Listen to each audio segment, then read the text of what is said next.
اهلا بيكم معانا في فيديو جديد. دايما بنسمع حد بيقول او احنا بنقول الاهتمام ما بيطلبش. اكيد كلنا سمعنا الجملة دي او حتى قلناها. الحقيقة حكاية الاهتمام ما بيطلبش دي بتجرنا لحاجة مهمة جدا. مش بس الست بعد 40 هي لوحدها اللي محتاجاها، لا، ده كل الناس محتاجاها. اننا لازم نعبر عن مشاعرنا. يعني اكيد كلنا بنحب اهلنا، كلنا بنحب ابهاتنا وامهاتنا، لكن في كتير مننا ما بيقولش ده.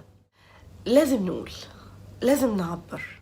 برضو ممكن يكون كتير مننا لما خسر حد عزيز عليه او قريب منه انا اسفة، ندم وقال يا ريتني قلت له اني بحبه او عبرت له عن حبي. فيا ريت نبدأ ونعبر عن اهتمامنا ونعبر عن حبنا للي بنحبهم ايا كانوا مين، اهلنا، اصدقائنا، قرايبنا. ساشا تقريبا بتعبر لكم عن حبها اذا سمعتوها، هي جنبي وتقريبا عايزة تشترك معانا في الفيديو.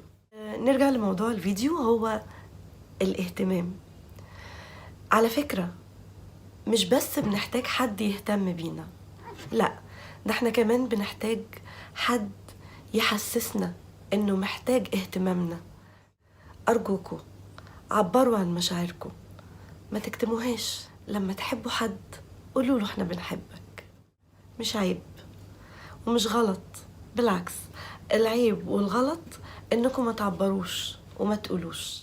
وبما ان ساشا موجودة دلوقتي قدامي فهي هتقول لكم قد ايه هي بتحبكم كلكم، وهتقول لكم باي باي، ونتقابل في فيديو تاني ان شاء الله.